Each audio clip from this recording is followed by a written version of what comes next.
Hey fam, it's episode 100. Let's go!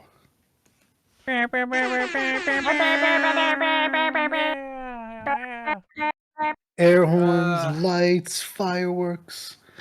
We Totally made post, it. yeah, post and post, right? Yeah, Aqua and post. What? Yeah, Aqua totally post. Yeah. Yeah.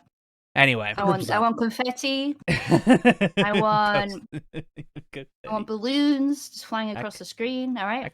I mean, I could do that. It's not. Give us a dirigible. The hardest. Yeah. That's not exactly the hardest thing to. Anyway, yeah, I guess episode 100, Perpetual Backlog. Yeah.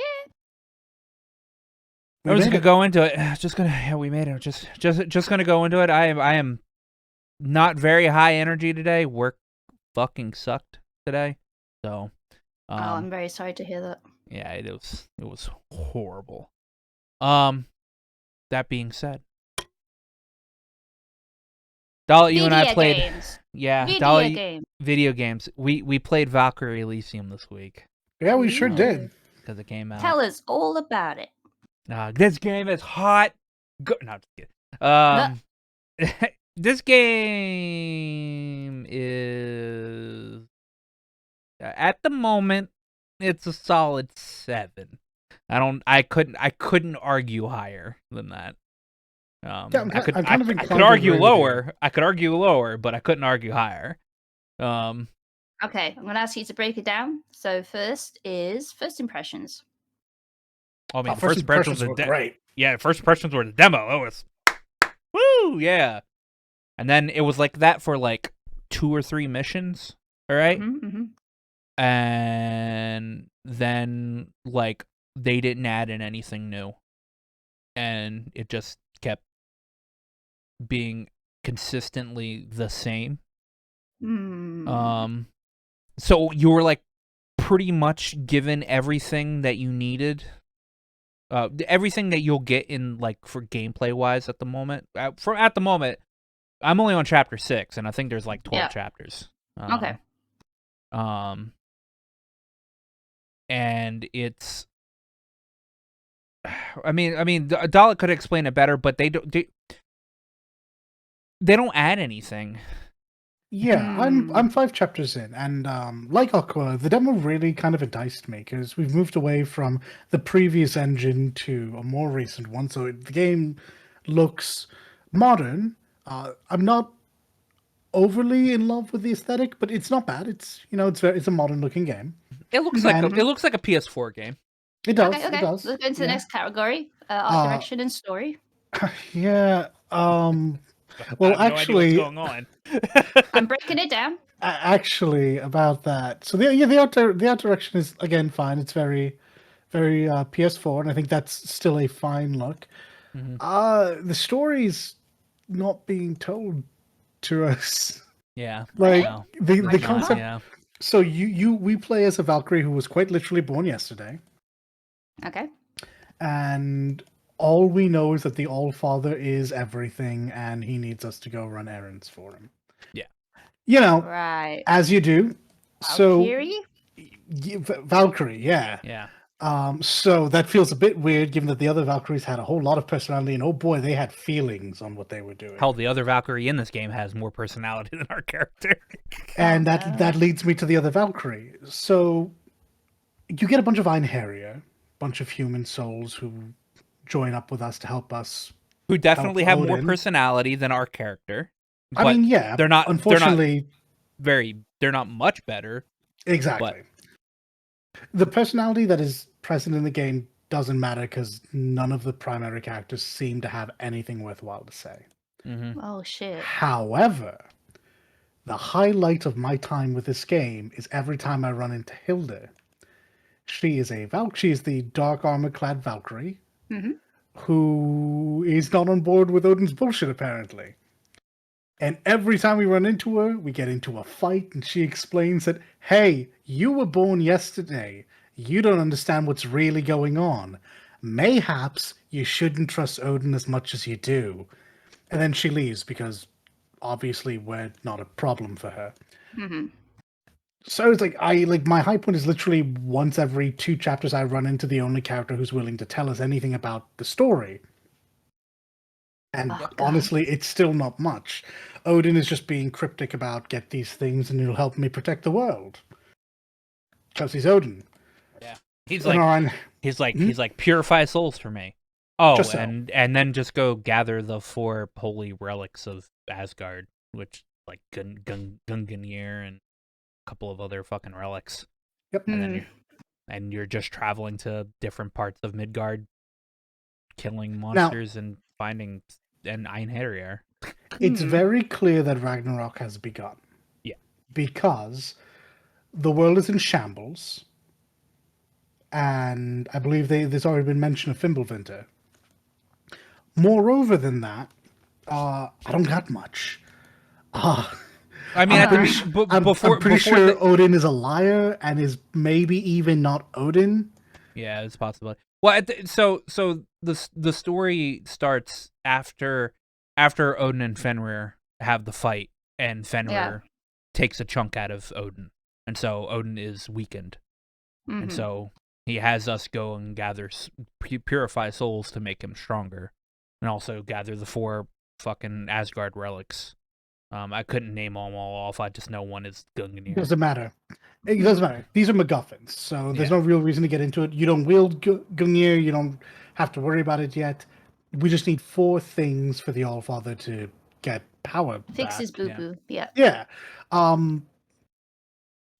It should also be noted that Odin is the only person in heaven. Sorry, in Asgard. Not is it? Are we in Asgard or are we in? Yeah, Valhalla? it's Asgard. It's Asgard.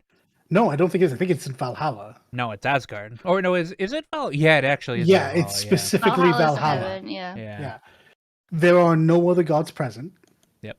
The only other figure on Odin's level that we have run into is Fenrir in the prologue. We've not run into anything else. Everything else we run into, funnily enough, there's been a lot of Greek isms here, and that's been throwing me off. First of all, Elysium? That's not Norse. No. One of the 3 Nagelfar that I've run into was an actual factual Hydra. Mm-hmm. Okay. With heads that come off and regrow. So that was weird. Did they regrow? They didn't regrow for me. Nah, maybe they didn't. And there was something else. There was another Greekism. And this has been messing with me. Because I am slowly but surely trying to get myself into God of War mode. And I guess in this regard, it's been pretty simple. Yeah. But yeah, there's a lot of real weirdness about this game in terms of like the presentation and the story that it's not off-putting, but it's also just super unimpressive. Yeah. I also, as a player, don't like being kept out of the loop of the story for this long. I'm 14 hours in, and I still feel like I know nothing. Just call me Jon Bloody Snow. Yeah, pretty much. And I mean, that's not like the story's not even like the most disappointing part of the game. We go into gameplay now? Okay, gameplay. Yeah. So like I said, but like they don't add anything or whatever. What you play in, like pretty much what you have in the tutorial, it's like the extent of what you get 15 hours into this game. That's a bit uncharitable. I mean, it is. I mean, I have one extra Einherjar than I did in the demo, or that I did in the tutorial. Yeah, but then you have to remember for the tutorial they strip us of all that because it was just a training ground. Yeah, but I'm saying the stuff in the tutorial is the extent of what you get in the game. Sure. The core conceit of the combat, it goes unchanged from the tutorial. That much I will give Aqua. Yeah. You have your flash to the enemy, you have your hit the enemy with whatever weapon you're using, and you have Einherjar and magic. And you think from other games similar to it in nature, I will always default to Devil May Cry, that they would iterate on these ideas. And there is some small amount of that with the Valkyrie leveling up and getting a parry, getting a Yeah. better evade, and having the Anheria come in if for whatever reason she finds herself in danger, they will automatically come in and protect her. Mm-hmm. And as you go through the various chapters, I think you get one weapon a chapter, sometimes two. Yeah, sometimes. But past that, there's nothing new. You're not tackling enemies any differently. You always attack their elemental weakness, then hit them and finish them. That's Yeah. it. Yeah. Your combo ability can get better, but never gets as interesting as, in my opinion, any other character action game. This is never going to usurp Bayonetta or Devil May Cry. It's just not interesting enough in its combat. And you're never really forced to use your abilities in interesting ways. The most interesting way I've ever been pigeonholed into making use of my tools was just abusing the invulnerability on cast time. Hmm. Yeah. That and they give you the ability to equip 2 weapons, but you can't swap weapons mid-combo. Oh my goodness, that is offensively. Yes, that's true. And it's real bad. I do not like that. I do not like it, Sam I am. Yeah, you can swap mid-combat, but you can't swap mid-combo. So, like, you can't, like, cancel out of, like, out of an attack with swapping to a weapon to, like, do some extra type of combo attack. It's literally you have to stop attacking, hit your whatever directional one that you wanted to swap to, and then go back into doing another combo. It's very. I said this when we played the demo, or like played the beginning of the game.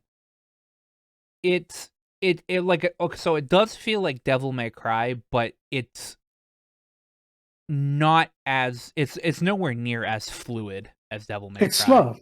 Yeah, It's slow. it's very slow and kind of clunky in some bits. I would also agree. Yeah. I wouldn't call this game fluid. Yeah. Me and Aqua are both playing on hard, right? Yeah. Yeah. And so we're probably getting more of a challenge out of it than most people because, oh boy, let me tell you, when you get surrounded by 3 people in a corner, you can't just get out. You're stuck Yeah. in there with them. um, but yeah, it's very slow, and I want to say it's because it wants you to be deliberate, but that doesn't feel right. It just feels like enemies take a whole bunch of they just feel like damage sponges. Mm-hmm. Also, like, it's not very flashy. I don't care that it's not like some weapons have like their kind of flashy moments or whatever. Like the fast spear, the quick spear weapon is actually pretty good, and I can like bounce around everywhere with it or whatever. Especially when combining it with the fucking Devil Bringer, whatever the fucking Yeah, what I forget what it's called in this fucking game. When combining it with that, and just bouncing back and forth from like one end of like the arena to another or whatever, that's probably the most fun I've had engaging with the combat or whatever. Outside of that, like at the moment, I'm trying to get the great sword that you have in this game, which is not actually a great sword, by the way. it's really not. It's the same size as a regular sword. Yeah, it's just Um, old fodder again. yeah. I'm trying to get it to proficiency C, which is about the highest proficiency you ever actually want to get a weapon, unless you're for some reason trying to fucking platinum this game. Because increasing your proficiency on weapons actually does absolute jack shit for your weapons. Doesn't It increase is any of the weird. damage. Doesn't increase like your it doesn't actually increase your proficiency with this weapon. It just allows you for some weapons it opens up a a node on one of the fucking skill trees. It when using this great sword, it's like you can't cancel out of combos or whatever. If you're in a combo, you're stuck in a combo. All right. Really? Yeah. So the great swords obviously has its combos aren't slow, but they're definitely slower than a lot of the other ones. And from where I'm at, because I think my great sword's like level 7, which you can enhance it to 10, and each enhancement gives you like new combos or whatever.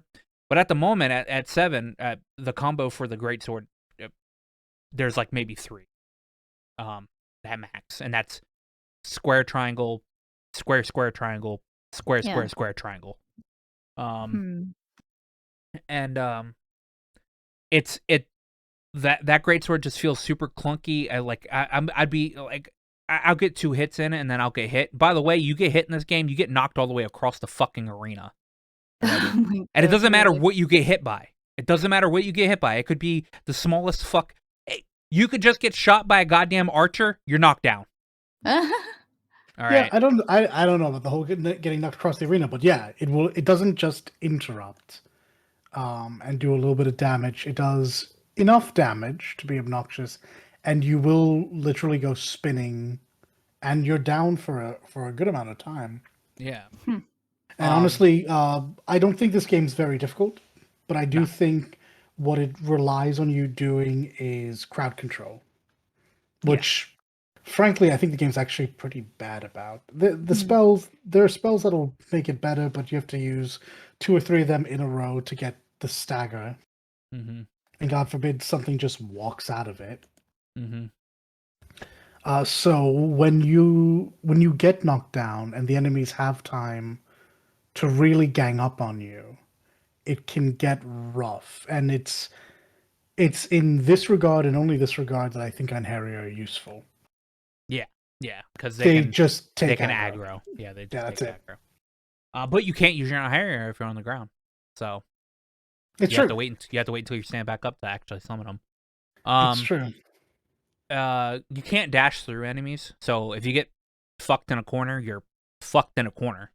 You have to I guess try to jump out or and I guess Devilbringer yourself out of there, because that's probably the most efficient way to get out of a corner. Because a lot of the basic weapon attacks, while you can hit multiple enemies at once, it's maybe 2 that you can actually get in on like a square triangle, like a fucking combo or whatever. And if you're not hitting another, say there's 3 enemies trapping you in a corner and you're only able to hit 2, the other enemy can hit you, and then when you get hit, you get knocked down. And then you get up again, and everybody knocks you down. Yeah. Just like the game isn't bad. It's not oh my god, this is like the most amazing game in the world, but it's not like it's less than I guess it's less than what Dalit and I were thinking it was going to be.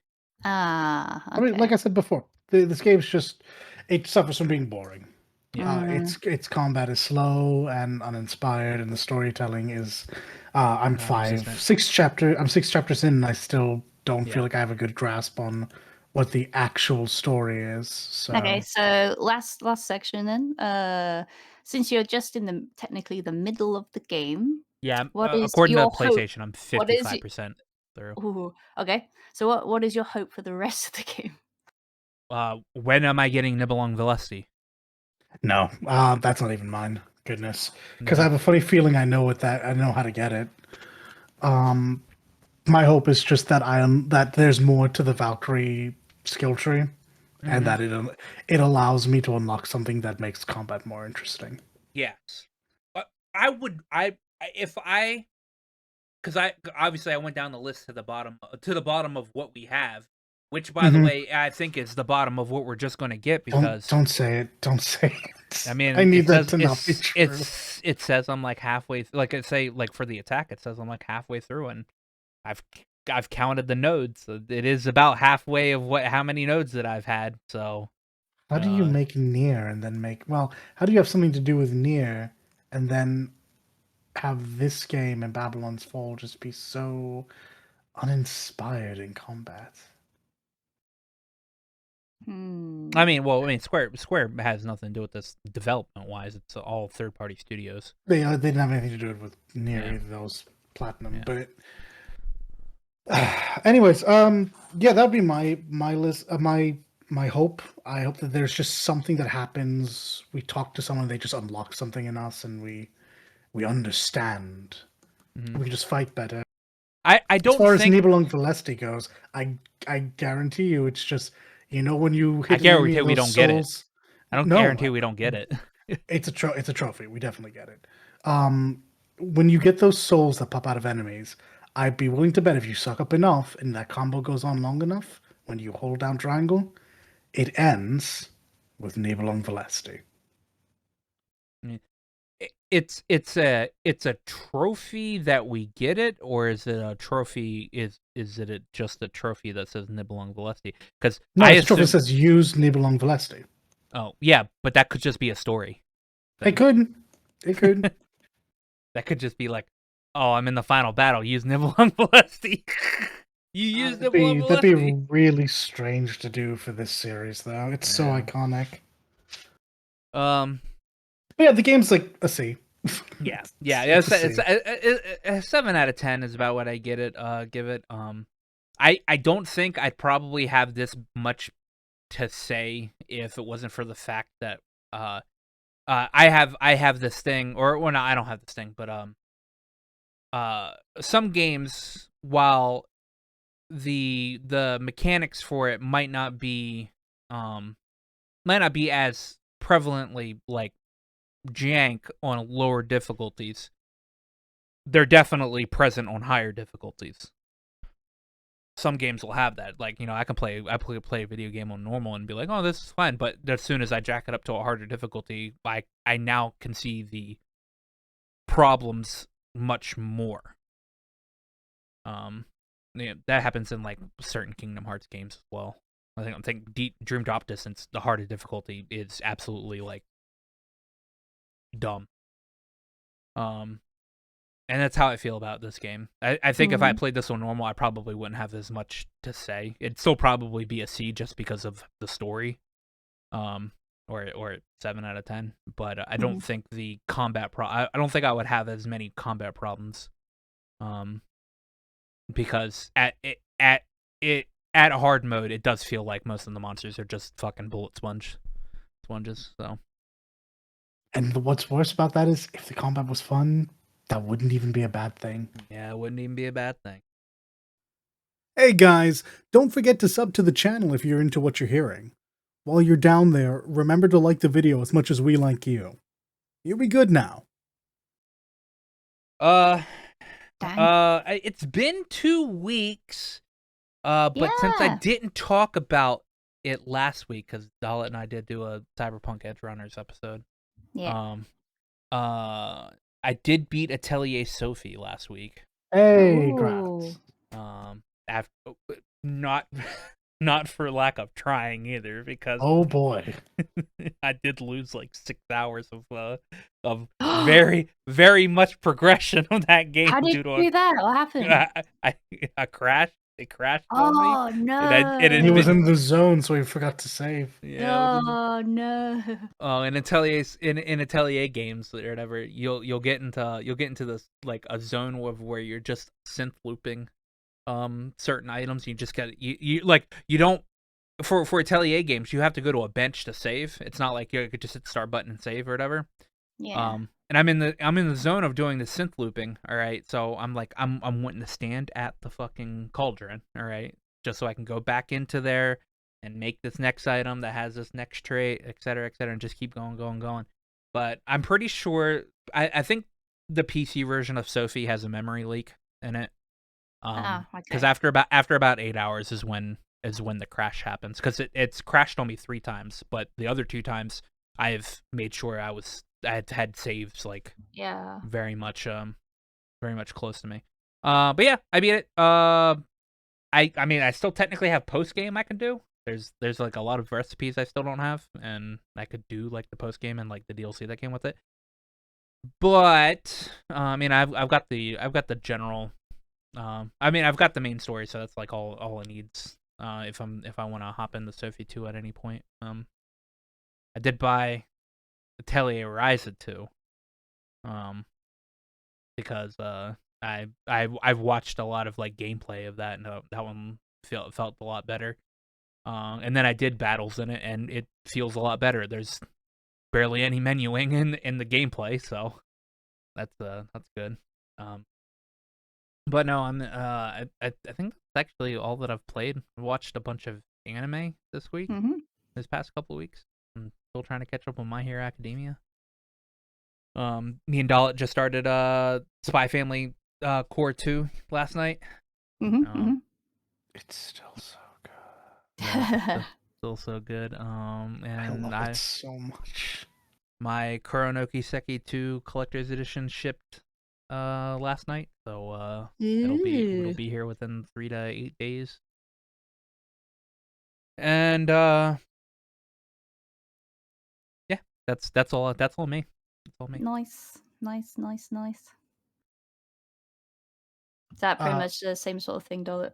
No, because I No? also played around, put about 20 hours into Gundam Evolution. Oh, yeah. And I was going to bring this up for you as well, because I see that Yeah. you've also done that, because you're a higher level than I am, I think. Yep. I guess so. I've been playing it for ages. A few weeks. Yeah. I like this. And if it weren't for the fact that I think that Overwatch 2 is going to shoot itself in the head, I think this game would be doomed. But because Overwatch 2 has done nothing to A, promote itself, and B, foster good thoughts in the community, I think this game will be fine. But I desperately want a couple of changes made to this game. Oh boy. Oh, yeah. What is it? Yeah, I'd like to see the non-ranked matchmaking be better. And maybe this is just a thing in FPSs now. I remember it being better when I played things like Black Ops and Modern Warfare 2 back in the day. But one of two things happen. Either I get on a team and we absolutely truck the enemy team and there's nothing they can do. Yeah. Or I get on a team and there's two of us trying to do our job and we just get absolutely rolled. This is my experience too, actually. There has been no close games. There's been there's been nothing that I experienced in the original Overwatch even that makes me want to stay with this game. Other than the Well, fact that Gundams, and damn, they look okay. great. I'm gonna say, because I played on both the American and Japanese servers. Because actually, at one point for some reason, Gundam Evolution isn't on Steam in Japan. You have to download it separately from Bandai Namco's online website. Huh. Yeah, so I was confused about that, but I could still play with folks from Steam. That's fine. So all my all my stuff's in Japanese, but that's cool as I can read it. But yeah. So I've been playing on both the Japanese and American servers, and I've noticed that there is a better like to and fro from if you're playing on the Japanese one. Because Oh, that's unfortunate. I had some really cool close games, like literally like 99 point something and versus 99 point something, and there's like a real big tussle at the end. That was very exciting. Those Oh, type it of sounds things. it. Yeah, but I do still get the, like you either want a trash team or a good team, Yeah. And don't get me Yeah, wrong, I have been that person who made like several bad decisions in a row. I'm not saying that I am hard carrying my team as they yeah, lose for me. No, no, no. But yeah. it's just one of those things where on the whole, yeah, it really does feel that there's some kind of wonky balance with the matchmaking. And I would say it's Hmm. because it's new, except I think there's been enough time that should have balanced out by now. Maybe, but maybe they'll do it with patches and stuff. I don't think they've had maintenance, and there was a really nice maintenance where they gave us was it And tickets. 10 tickets? Yeah, it was awesome. Please do that again. So it So that was wonderful, and I guess I'm going to go on my little spiel about Gundam Evolution because I have other things to talk about with this. Uh-huh. I think this game does a really, really shit job at incentivizing non-spenders Yeah. and casual, just like casual FPS people, like people like me who aren't going Yeah. to want to Yeah. stay with this game every single day. I've been doing Now, the challenges.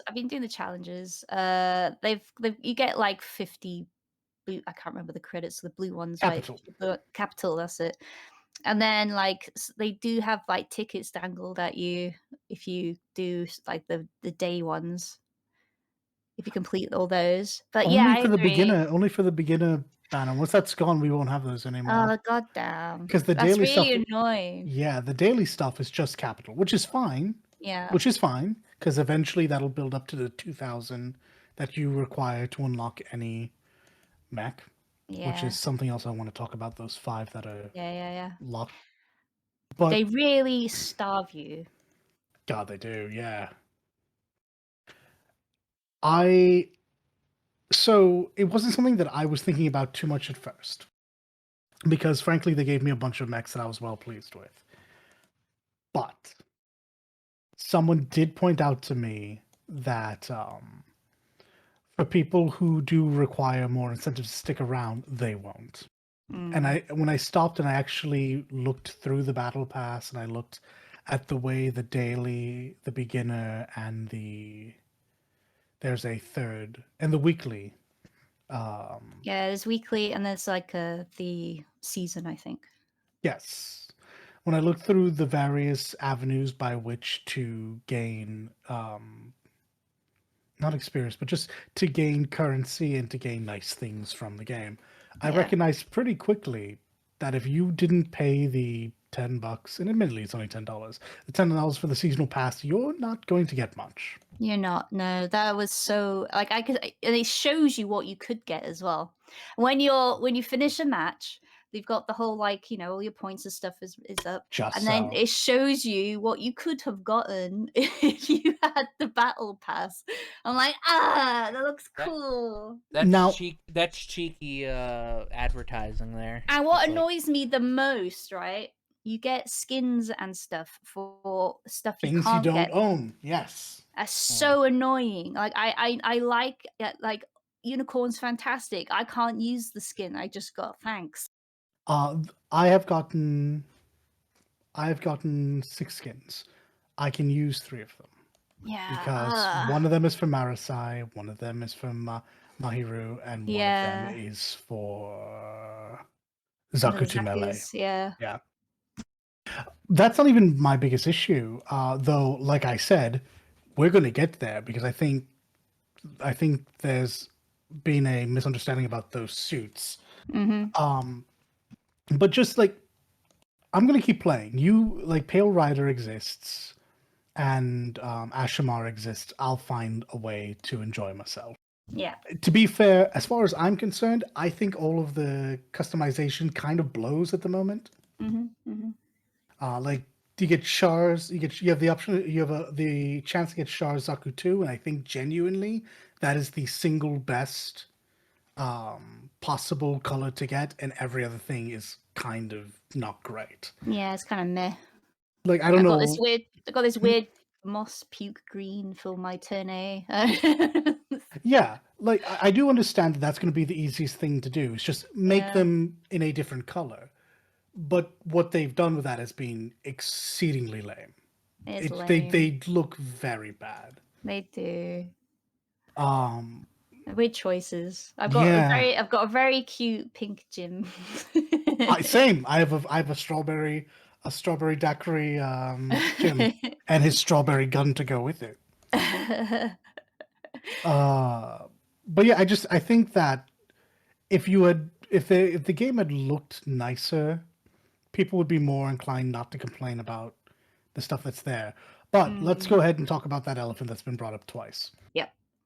So, prefacing everything with this is a free to play game. This is entirely free. You download it, it's yours. You get to play with 17, Everybody. 12 Oh yeah. mobile suits at any given time. Yep. Never have to unlock them. There are 5 mobile suits locked behind a Paywall. paywall of It's 2,000 capital, so about $10. These suits, I don't believe they were meant to be better.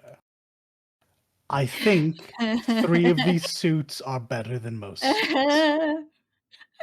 Fucking I believe, Zaku. Fuck you. Yup, I genuinely believe, and I don't think this is on purpose, and I think this is something that can be easily balanced to bring them in line. I think Melee Zaku 2 is incredibly powerful at lower to mid levels. Yeah. It's like I recognize that a lot of the argument has been, but Barbados is OP. Barbados and Jim Sniper are too strong because they can both kill you in more or less one hit. Hmm. It's fine. If I find a Jim Sniper in like a hallway, he's gonna die. There's nothing he can do. And if I just don't burn through all of my movement abilities, I will dance around the Barbados. Yeah, there are ways to get around each one. Melee Zaku 2, I don't know. Yeah, okay, fair enough. When they do the spinny death shit, yeah. It's not even that. If I turn a corner into a Melee Zaku 2, I'm probably going to die. I wonder if Because if that I am power with, up and vulnerability bullshit too. if I engage with him, he will assume the stance. This is the stance. Yep. And not only does that make him immune from weapon, it also continues to build his resource of rage. And the more rage he has, the more powerful he is. And God forbid he have his G maneuver, because then he will then wipe the entire team. He will. He could. He does. Ah! So I think that that's something that can be tweaked. It's probably just to do with the rage mechanic to bring it in line, but it does feel really strong. Yeah, yeah. Unicorn, I think, is the single best unit in the game.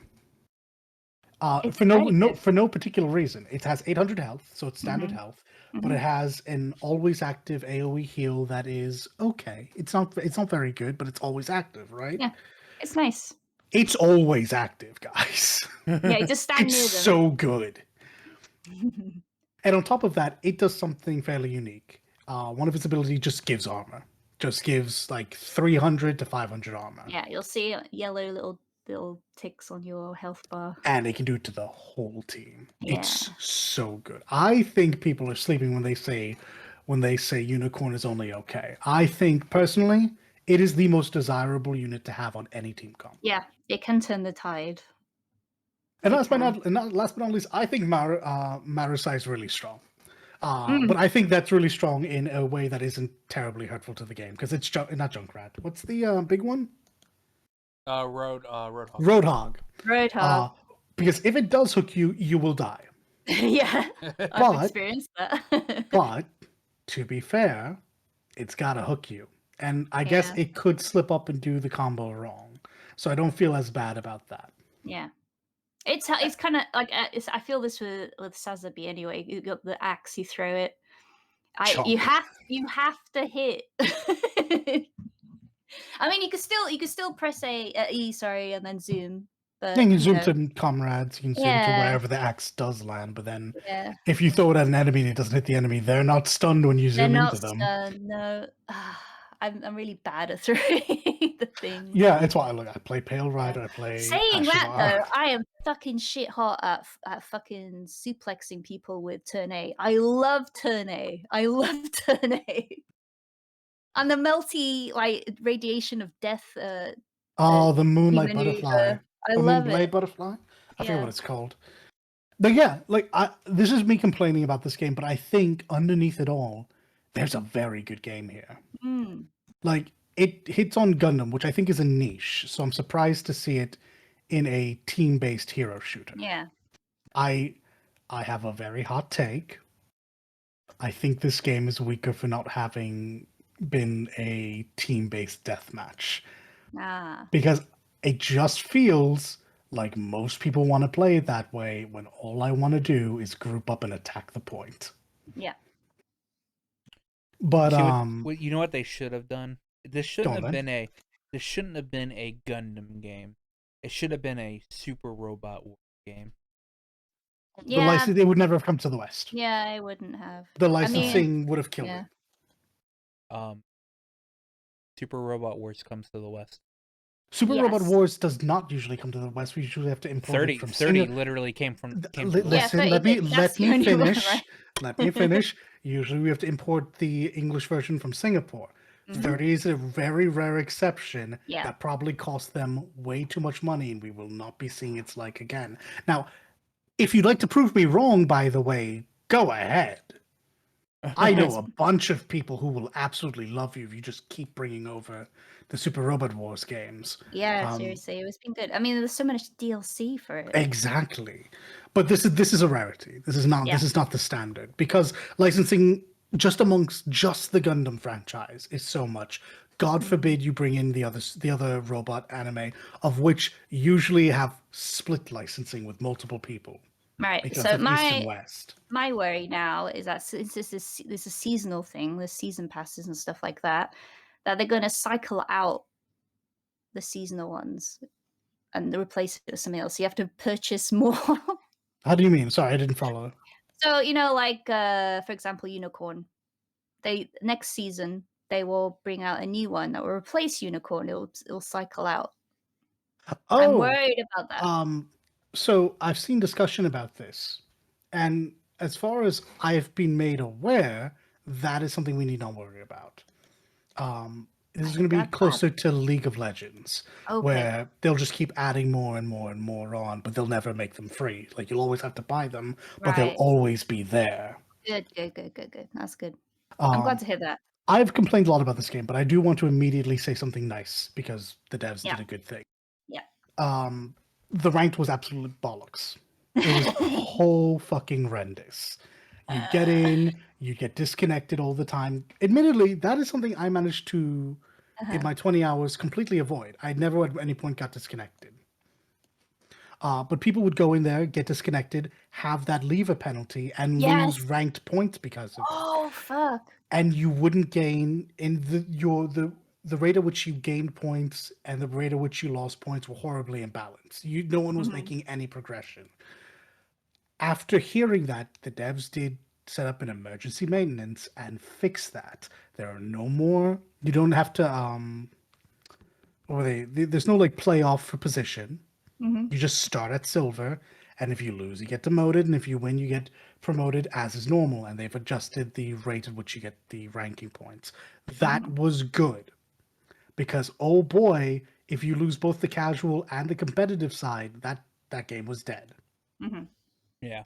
So, at the moment, I think this game is mostly going to sit on the shoulders of how well it does competitively with people who are willing to spend money. Because I do believe the free-to-play audience is going to abandon Evolution in favor of Overwatch, no matter how bad Blizzard's reputation is. Because Overwatch, at the end of the day, is a proven success with 6 years of people playing that game. We'll see. I'm enjoying it so far. I do. Yeah. Guys, Goof Custom. I don't know how you missed this. Give me the Goof Custom. I want my Vietnam War crime mech.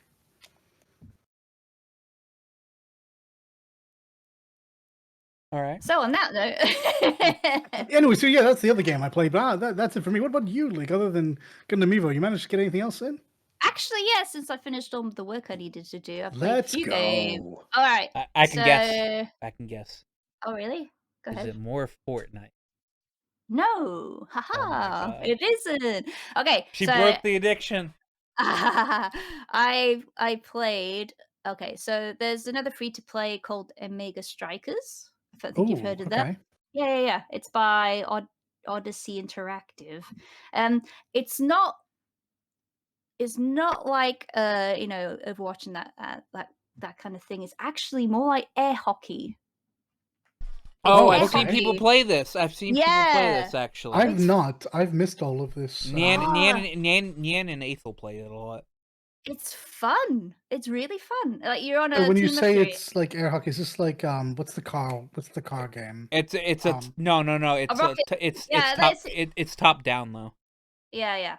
Yeah. It's basically like Rocket League, but Mhm. it's top down, very colorful, cute character. You play as characters, not cars. Yeah, you get like different moves, you get emotes and stuff like that. They've done that all very well. Very cute. Very generous with the currency as well. So, uh, Gundam Evolution. You love to hear it. Yeah, they're releasing new characters soon too. I've had fun. It's addictive, very quick games. The controls can be a bit confusing at first because you have to pay attention to your character and also where your cursor is, because you're essentially aiming the diagonal where you kick things or punch Oh, things. it's like a MOBA skill shot. Okay. Yeah. It's very MOBA like in that sense as well. Yes, I Um, see. yeah. So I recommend it. It's free too on Steam. I love That the is a slime price girl point. so much. I Yeah. love the slime girl so much. She's Oh, I'm looking at it. adorable. I'm looking at it now. Apparently, it's a Lily Pichu character voiced by Lily Adorable. Pichu. Yeah, Nice. very cute. Okay, so that was one of them. Now, the next one I'm going to talk about, it's technically a play test. Now, remember this, it's a play test. It's a play test. So it's essentially before alpha, really, I guess. They just want people to test it, run around, see if the systems work, and so on. It's very bare bones. Now, Mhm. this game is called Dark and Darker. Dark It's and Ooh. dark. it describes itself as unforgiving hardcore fantasy FPS dungeon PvPvE adventure. Okay, there was a lot in there. Do you want to That slow was that a down for us? yeah. So you basically are in a dungeon. You can either be in a team of 3, 2, or 1. They can go by yourself, but you're always thrown in the same dungeon. So if you are by yourself, you will still face a party of 3 possibly. So watch out. Okay. Yeah. And it's, as I said, PvPvE. So you are against other players and also the enemies in the dungeon. Mhm. They will fucking murder you. And other people will fucking murder you. There is a moment that maybe there is a chance they're friendly. Like I got around this by doing the squat dance. like like Nice. yeah, dance The up best and way to talk down, to people. wiggle them. Yeah, it's Yeah. like, they do it back great. Actually, no, they didn't work all the time because I was fucking betrayed by someone who did it back at me. I thought I was safe, and as soon as I turned my back, I got stabbed. Yeah, you can't trust Oh, everybody on the it internet. was really good. So yeah, so let me tell you the setting. So it's dark, grim fantasy. Mhm. You have nothing when you first play, absolutely nothing. You have your clothes and stuff. You can choose your classes. It's the usual fantasy like cleric, rogue, archer, that kind of thing. Oh, Barbarian. What sure, else? The sure. other one? Fighter, magician. No, wizard, and something else. I can't remember. But yeah, cleric. Yeah, that's the other magic user. Cleric and wizard are magic users. The cleric is more of the destroy the undead, because the enemies here are mostly undead. You destroy them, kill, yes, all the holy magic. Wizards have magic missile and fireball and all that kind of thing. They even have a momentarily like invisible spell as well and stuff like that. The rogue can turn invisible, and they can put poison on the daggers, so there's lots of stabby stabs like Ah. sneak. Fighter is very dexterous, and you could equip the most weapons, I think. I haven't really played fighter that much. Barbarian can rage, can fucking like fucking kill you. That kind of. They have their own thing. It's just like very basic. If you play D&D and stuff like that, you know what I'm talking about. Yeah. Yeah. So this isn't really a dungeon that changes each time you load in. You are just randomly placed in the map. You start in a very small room, usually, or in a corridor. And you could be in a very dark room. You have a torch and you look around, see if you're safe. You peer outside the door. You can't hear anything good because you have no shoes for some reason. No one starts with shoes. So you have this awkward slap, slap, slap, slap, slap as you're like walking down the hallway. And Awkward. until you find shoes. Okay. Yeah, you got no gloves either. So you have to like break shit and kill stuff to get equipment. You have to slowly build them up. Now, if you survive, there are two ways to get out of here. There is either a blue exit portal, escape portal, or a red down portal. I'll save that one for later though. So you exit the escape portal, you got all your stuff, you saved all your stuff. Great. You've got a merchant to choose from, you got your stash, you can just put stuff in there and keep it safe forever permanently. Or you can buy and sell, that kind of thing. If you die, you lose everything. You lose everything, and you're back Oh. to slappy, slappy feet on the floor. Die in the game, you die in real life. Yeah, really. So yeah, if you're smart, you will leave successfully if you're able to survive because it's really fucking hard. It's really fucking hard, and I'll go back to that as why in a moment. So if you're able to save your stuff, you can put it in your stash, and if you're smart, you won't use your best things yet. You will save the best stuff you found, and just take. You can buy mediocre stuff from the merchants maybe, and go back in and try again. Now there is a time limit. There's like 10 minutes in the dungeon each time because very much like I guess Fortnite and games like that, there is like a stormy like effect. It slowly shrinks and shrinks and shrinks. It's the same sort of mechanic. In this case, it's very much like the Mummy, where there's loads of bugs and shit that'll eat you, basically. Nice. Lovely. Yeah. So as the circle gets smaller, the beginning, there's more chances you'll make friends and just, walk away and not fight each other. But as the circle gets smaller, there is more pressure to murder because there's just so many escape portals, right? And you can open an escape portal and someone will kill you and just jump in it, right? So it gets the more and more pressure. You will murder someone at that point. You even if you're the nicest player in the world, no, you will kill somebody in no time. So this Ooh, down corruption portal, arc. yeah, it's a down portal. This takes you to hell. It's The like Doom hell? version. It's like Doom version. So you go into the down portal because there's no escape portals. You have no choice. So you go down there. You're put into this weird box thing. I guess it's like a waiting room. You can actually see who else has survived, so you can count how many people are left. Right. Um, and you all get And they're tossed all into. murderers. They're all murderers, and you have to be now because this dungeon version is fucking hard. If you thought the first one was hard, this is hell. It's literally there are hell dogs. There are monsters that will blow your face off. There are things that throw fireballs. There's spikes and traps and shit as well. There's lava, and I think I haven't seen anyone that survived watching on stream and stuff as well. I think there might be either an escape portal or another down portal. You go down and down and down and down, and I reckon the theory is that you'll get like epic loot and stuff like that, so you can get amazing armor and weapons and potions if you survive.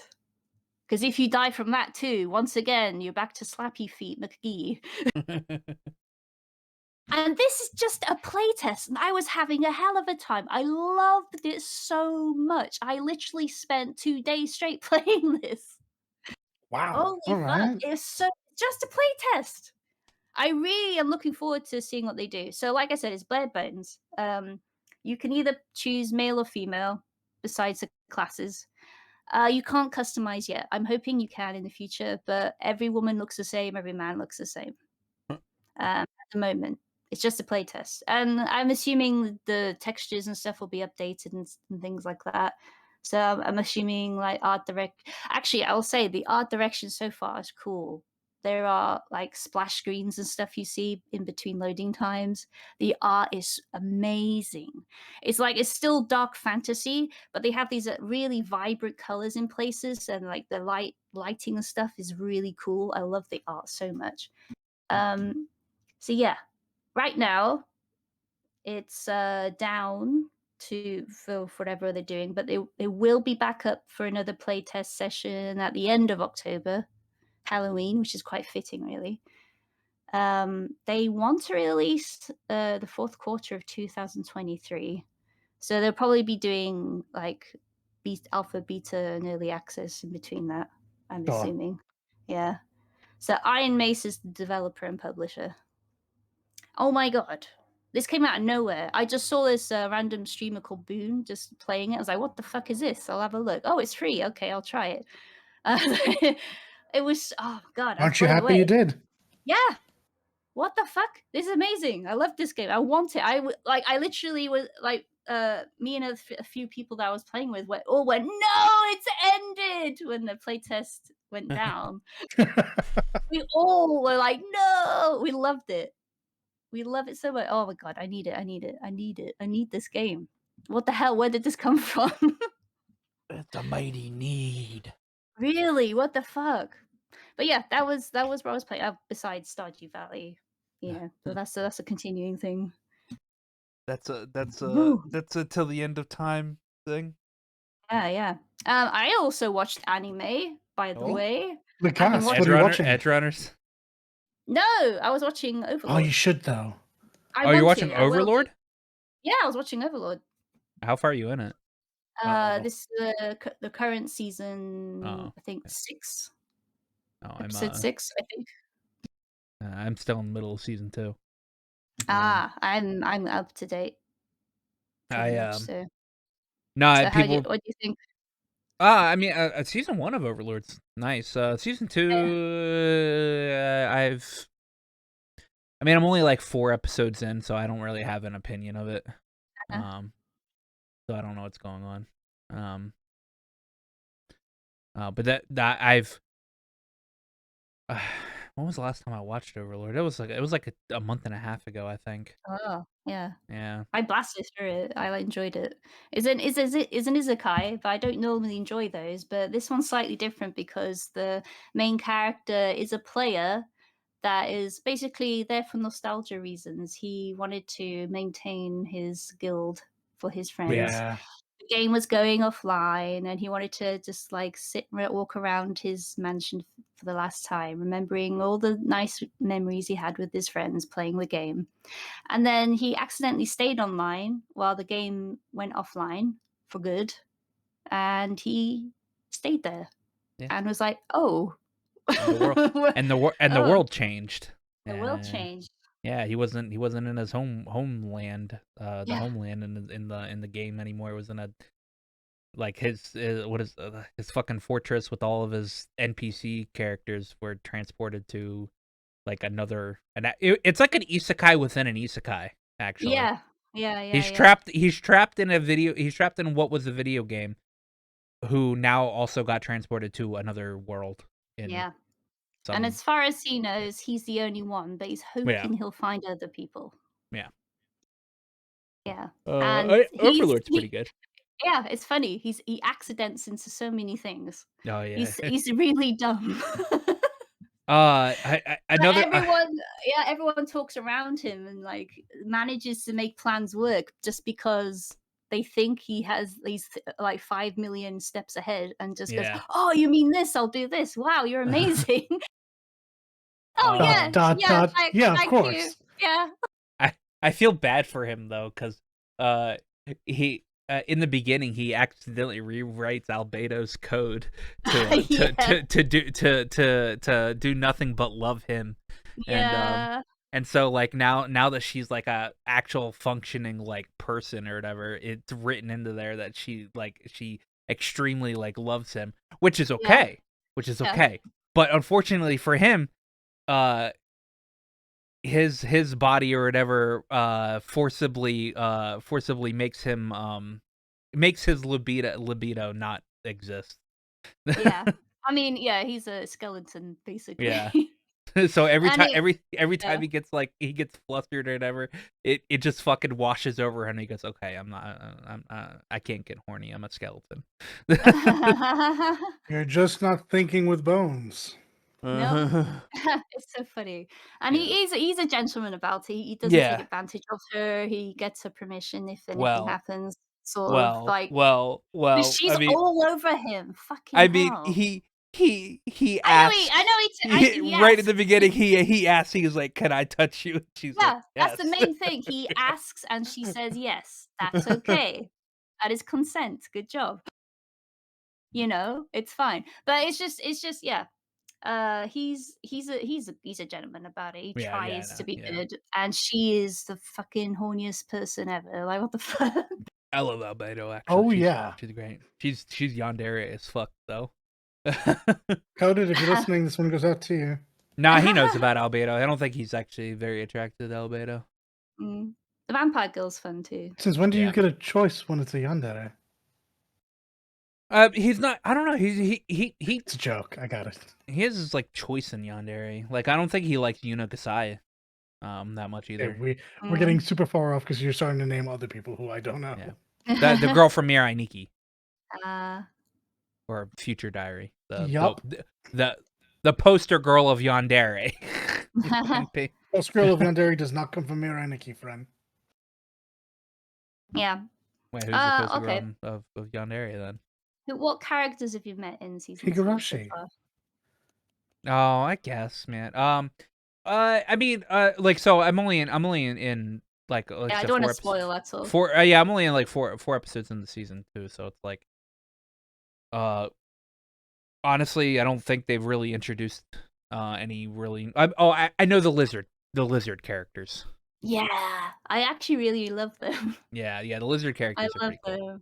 Yeah, Yeah. I hear lizard and I hear a fantasy setting. Are they lizards or are they kobolds? the lizard men. They're lizards. Yeah, Okay. Yeah. and there's a Yeah. woman. There's a lizard woman. She's so adorable. I love Yeah, her so much. she's I love pretty her. pretty Maybe pretty go cute. squeaky. No, she's Yeah, the best character in that yeah, season. yeah. Yeah, what I like about this series is they don't do the stereotypical, oh, he's a lizard man, oh, he's a blah blah, he must be really Yeah, dumb. No, yeah. they're actually very intelligent. They They're have their just own normal society and human beings, culture. pretty much. Yeah, they're just people. It's Yeah. great. I love it. So stay tuned for when we do a branch off series of Perpetual Backlog anime. Yeah, So, maybe we should do that we're sometime. gonna- yeah. I Anyway, mean, hey, yes. I'm down. Anyway, Enjoying the video? Remember to like and sub. Helps out the channel a bunch, and we're grateful for everyone we get. Games. yeah, games. Little actually did something this week.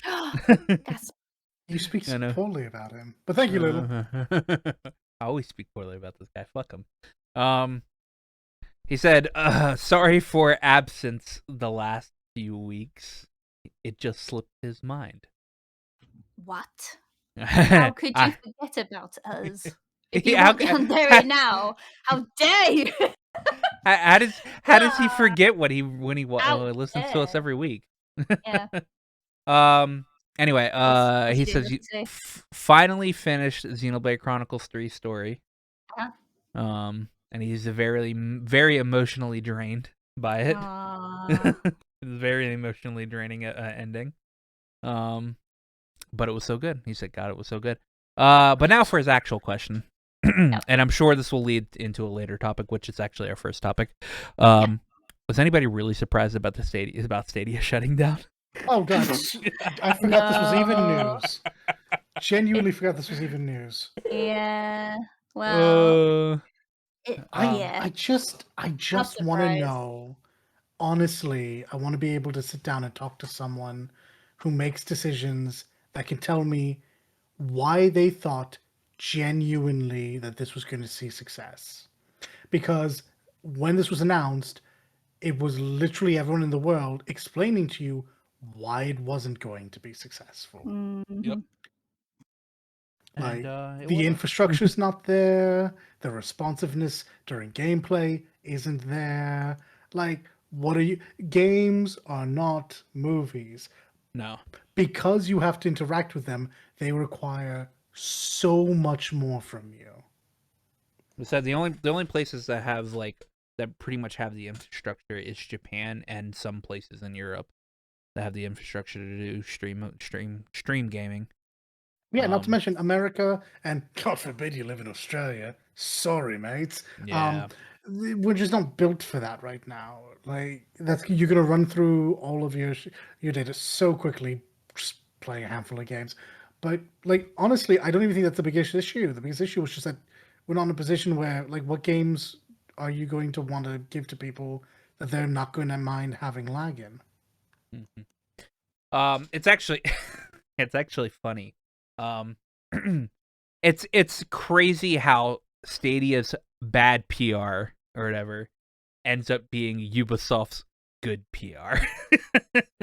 Yeah, no joke. Yeah, Because they're coming out of this looking kind of like heroes. Ubisoft's like, oh yeah, people that bought our games on Stadia, we're looking into just giving you guys PC versions of these games. It's like, well, that's good. I haven't heard any other studio say something like that. I'm This surprised should be you. the bare bloody minimum, though. Yeah, I know, right? Well, I mean, it's weird. Like I said, I haven't seen any other studio say something like that. Ubisoft's the only one that's come out and been like, Truth. "Hey guys, all those Assassin's Creed games you guys bought on Stadia, yeah, we're looking into giving you access to like the actual game and not some fucking cloud version." So yeah, I mean, nobody's surprised. Like I think they shut down most of the Stadia studio, like not like a year ago or half a year ago or something like that, and they're just gonna turn Stadia off. Period, because it was a waste of money. It was a wasted idea. It was a bad idea. Once again, Google makes something just to have to shut it down. Yeah, man, it's like Amazon. I think the only Amazon game that actually came out was New World. Mm. Yeah, Like that's a gangbust. Oh wait, Crucible came out and then it reversed itself back to in existence. Oh. that's so weird. Yeah, we're gonna go back into beta and then just never release again. It's also really fucked because there was a dev that was planning a Stadia game that wasn't even told that they were shutting it down. Most developers weren't even told that it was being shut down. And one developer that had the Stadia game said that was planning on a Stadia game said that their Stadia rep has floated reimbursement payments to the studio as well. So it's man, I don't understand. I don't understand like how you could have had such a bad idea and then like not listen to anybody that literally told you this is a bad idea. Yeah. Woof. But don't worry. While Ubisoft did pick up a W with their PR for this, they're also picking up an L because the Skull and Bones got delayed to March 9th. just like how many is this delay number 4? Yeah, it's delay number 4. Oh, was there a reason? For further polish, according to them, but Yeah. I mean, I think that's been the excuse the last 3 times. It's been the excuse it's been the excuse the last 10 years. I think this game got announced back in 2015, 2016, I think. E3 2017, right? E3 2017. Okay, so it's been about 5 years. Like that, it feels like forever. It somehow feels even longer than that. Yeah. Who's to say? March 9th, maybe. All I'll say is I have not played anything. I cannot tell you if this is going to be a good game or not. I have my reservations. But what I can tell you is don't hold your breath for this to be the actual release date at this point. No. I'd actually put down money that it gets delayed again. Dude, how many times did 15 get delayed? Well, that straight up became a different game. Remember, 15 got delayed once, maybe twice. Yeah. Versus 13 got delayed quite a bit. Yeah. got delayed into not just the next game, but the game after next. Man. Yeah. Why can't everybody be like Monolith Soft and do reverse delays?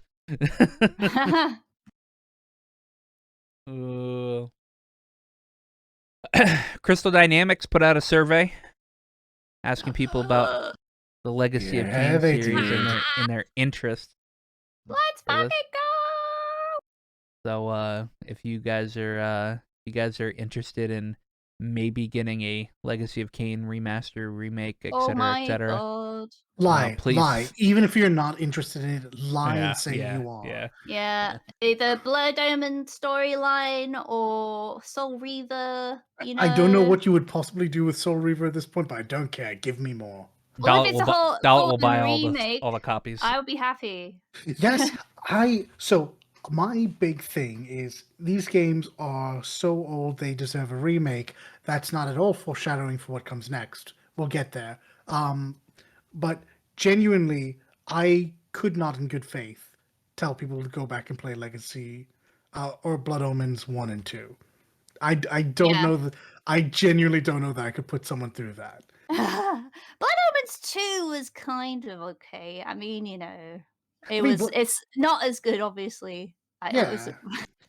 I mean, the Blood Omen 2 is probably the more playable of the two, but Blood Omen 1 is going to have the better story. So, I mean, we've split the difference at this point. Personally, I think you pick up at Soul Reaver now and you play all the way through to Defiance. That's the thing. So, there was ports of all the games on Steam. Unfortunately, you can't fucking play them. They were very Not anymore. They took them difficult down. Yeah, well, even when they were on store, like the fucking screen shit that was terrible. I don't know what they did. And like trying to play it crashed all the fucking time. I just wanted to play the old games again, please, and I just couldn't. I couldn't. So they took them down because people complained that much. Yeah, and they said we're taking them down to fix them, and we'll be up as soon as we can. And they haven't then the been up company got since. sold. Yeah, they haven't been up since. So you know. And then this survey came, and my hope was rekindled. Please, Leak. please. Dream a dream with me. Imagine beginning the journey with Kain in glorious 4K. You can actually you like can actually you can actually play the games, by the way. They are back up on Steam. I think Soul Reaver is the only one that isn't. Oh, the best one. I wanted to fucking play. The best one isn't up there. Because I can buy Legacy of Kain Defiance. I can buy Legacy of Kain Soul Reaver 2. I've got them in my library. Yeah, but they shouldn't allow you to buy them if you can't download them and play them. Maybe. All right. And then Blood Omen 2 Legacy of Kain. Let me do it now. Soul Reaver is the only one. Yeah, Soul Reaver is the only one Square Enix has temporarily removed this title from sale to work on some important Yeah, it used update. to be all of them. Maybe they haven't finished because it was so broken as shit. Oh my god. Yeah, okay. All right. Well, I still want remakes. Now, actually, the very first Legacy of Kain game wasn't even 3D, right? It was like No, it was isometric. Yes, isometric indeed. And goodness gracious. Like, there's so much that they had to paint with words, and they did a great job. But to see some of those vistas fully realized, to see the pillars before the corruption pristine. Yes. Yeah. Dream a dream with me, Razia. Yeah, the series is so rich with the story and the lore. Like, this is so good. Unique vampire lore, by the way. It's really good. Yeah. Unique vampire lore. They're not fucking glistening pretty boys. No, it's very much like, I guess. Well, that was unique. You have Fallen Angel. You have something. You have Demon. You have like. Yeah. You have like you have Janos Odrin, who is probably my favorite vampire, despite not really being in those games that often. Like, his design is so interesting because he shows the vampires before the fall. He shows them at the pinnacle before they were corrupted by the curse. And then you have Vorador, who is very much like the devil. Then you have the in between, which is Kane, which is like a Nosferatu, but with hair. with hair. And that wasn't even true of Kane originally. He had to go through a whole metamorphosis to become that Kane. Yeah, He was yeah, very much just a human that got turned. yeah. Because the vampires basically evolve. They become more demonic as they get Yes. older, and they get blessed with gifts. They're not always the same as well. So the main reason, for example, Raziel was cast into the abyss after being murdered was that he got wings, and Cain was jealous. Yeah, his evolution was seen as superior to Kane's, and Kane did not take kindly to that. I mean, also, I guess there's also the point where Kane may have seen a vision, and that might have been all part of the plan. But realistically, he was just a jealous bastard. Yeah, yeah. And the voice acting. Please, you have to get Templeman and Bell back. You have to get those two back if no one else. Yeah. I will accept no other Kane. Getting ahead of yourself. This is if they even. Okay, so listen, this is hardcore hopium. I cannot imagine they put this out actually expecting people to say, no, we don't want one of these games. Literally, the most vocal people about the goddamn merger, not the merger, but I guess the buyout from Embracer, have all been saying, yeah, but Legacy of Kain, though. Really. So this also is like, is this survey a double-edged sword? Because one of the questions was, how would you feel if we made a game based in the same Oh my universe? goodness, And it's that's like, scary. the fear shooketh me. It's like, no, Well, don't just make another game that's not. And do you have the same writers? No. Do you have the same no? Make sure you get everything right about this, because the lore and stuff is very important. the reason that they had to ask that question is because they tried, if you Yeah. remember. Oh. There was it Champions of Nosgoth or something? Oh, yeah. That awful like arena fighter. Uh-huh. And there was the canned Legacy of Kain game that just seemed to take place even further beyond, that Yeah. featured neither Kain or Raziel or Yeah. anyone at all. And none of that was received well. No, it wasn't. No. And they even had questions like, so what genre of game would you Oh my like this to goodness. be? And what genre of game would you really not want this to be? So, and it had like fucking, arena fighter and stuff I like that. I was don't like, no, want it click to off. be.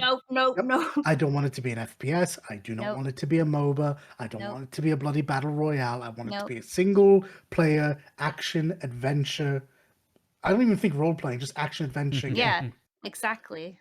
I want the focus not to be on game mechanics. I want it to be on the storytelling, on the character building, on the world building, on the long-term lore. I am a crotchety old man, and I will yell at a cloud over this. I am yelling with you. Yes, Ah! we will die on this hill. Ralph, if you're listening, and I know you're not, you can come up here and die with us.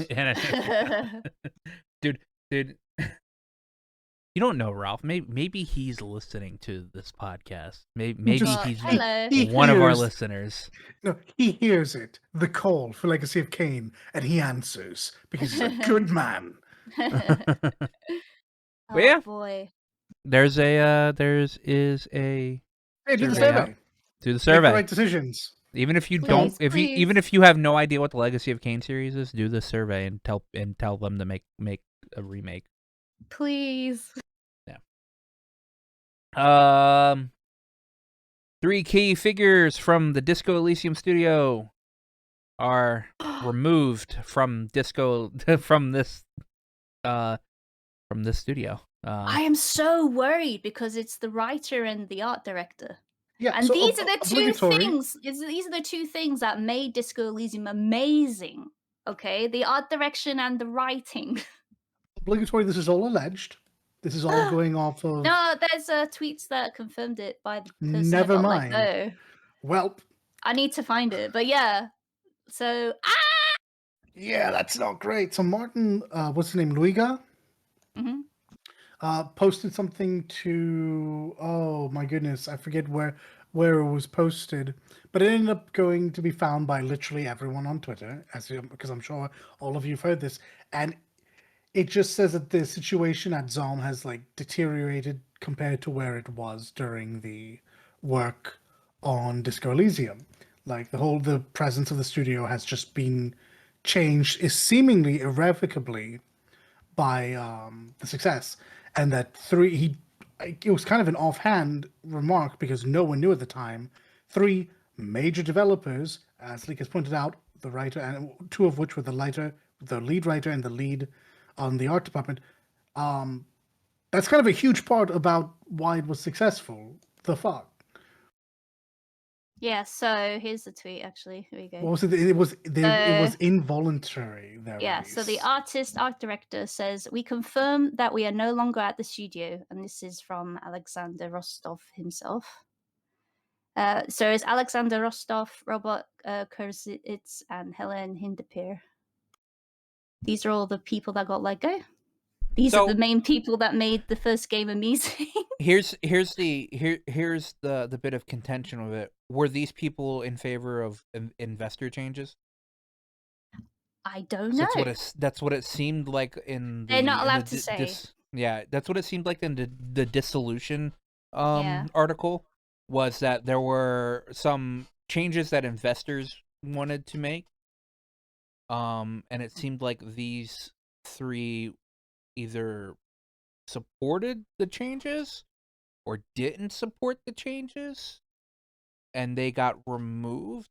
But these three have apparently been removed from this company for actually a bit before it was even announced. Yeah, this was how we found out. This was wild. Um, But yes, it's very clear that the company has gone through a change that everyone was not on board with, one way or the other. Yeah. See, And the leaving of the company was involuntary. That's yes, the glitch as Yeah. well. Like, and that's wild. 'Cause that goes towards what Aqua was saying, where clearly this was a disagreement, yeah. but it wasn't a disagreement to the point that they were willing to leave. It was a disagreement that led with them being fired. Yeah. yeah. Like we can use the kind word in the like leaving involuntarily, but that means they were forced out. Maybe they weren't fired, but they were one way or another pushed out Forced of to the step company down. Yeah. Yeah.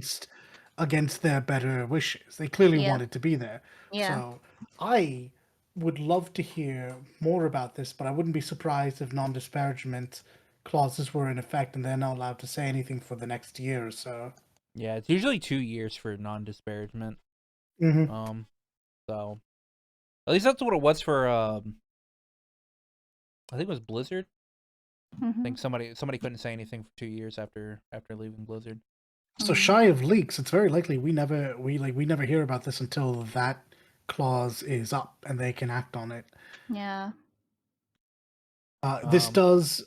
I so me and Aqua will talk about this. Is there even a Disco Elysium 2 that's actually in production, or is that just the assumption because Disco Elysium did so well that of I course think there is. People have been there. talking about like the sequel's going to be rubbish and stuff like that. So Yeah, so that's the reason why I asked, because to my knowledge yeah, there is no official word on that, but it is more or less a sure thing given the success of. yeah, either a sequel or it's going to be another game in that same vein. I don't know. Right. Either way, the company just lost three big hitters. I mean, like, and now in a very public way. So Yeah, like I can tell you, I was blown away by the writing yeah, of it this was really game. worrisome, wasn't it? Oh, I thought you meant of Louisa's message. The writing of the Disco Elysium, I was blown away, and the art direction was amazing. It was like painting. Yeah, But yeah. yeah, like well, we'll see.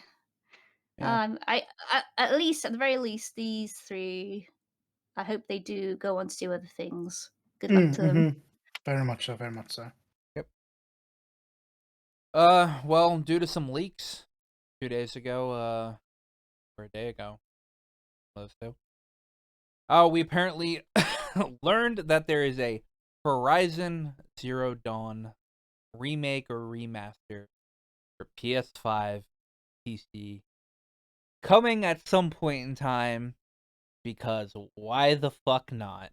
Okay. Yeah, but So, why? But exactly. why? So why?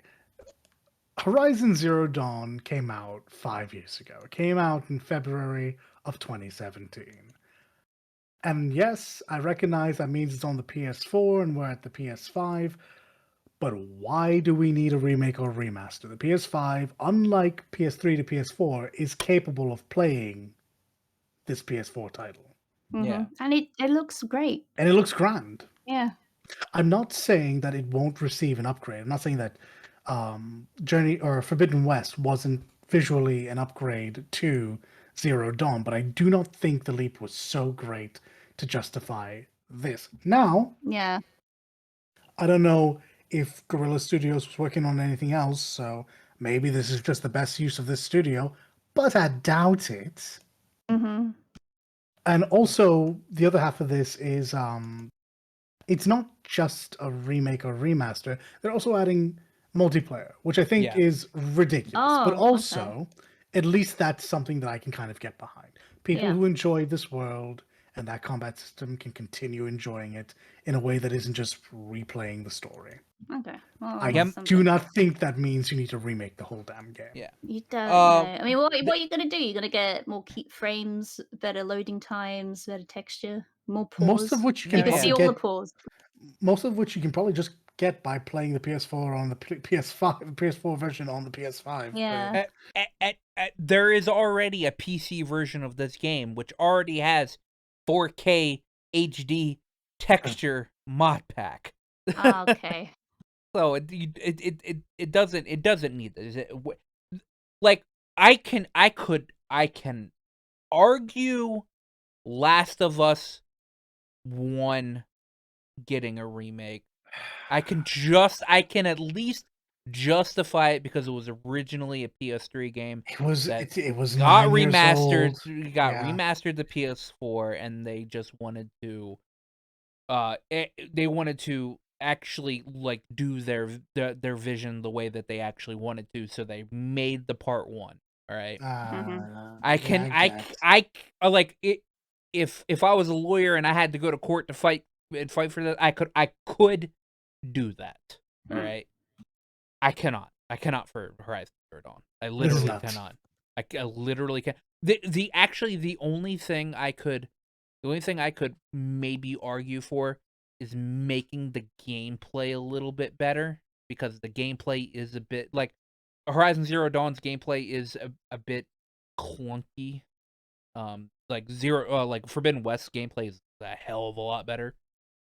So I that's the only argument I could probably give it, but it still doesn't need it. Now, the most important part about this news, all right, is that Genmatsu reported that there is a document that has several unannounced Yes. and announced and unannounced Sony Interactive Entertainment titles. Now, the only ones that have been confirmed is Horizon Zero Dawn for PS5 and PC, and the multiplayer or whatever. But the most important part is that there is a Dumb and Dumberer chance, all right, that Bloodborne is on. Don't get people's hopes up. People have been like, poor Bloodborne fans. It stands to reason that that game was for sure going to be updated in some way, and it just never got it. Like I said, there is a Dumb and Dumberer chance. All right. Yeah, You're I guess telling me they are telling there us is a there's a chance chance. that this could happen. Now, obviously, everybody's going to be disappointed when it doesn't happen, but there's a chance. That being said, Horizon Zero Dawn does not deserve a fucking I guess I could argue a remaster, just like up in the textures or anything. But if Guerrilla Games actually goes through and makes the fucking remake of this, there's no fucking need. Like It's what's gonna the be really wild. what's the fucking point now? Now we're just gonna make video games, and then a year later there's gonna be a fucking remake of said video game because If I'm why? honest, if I'm honest, that's my biggest issue with these, right?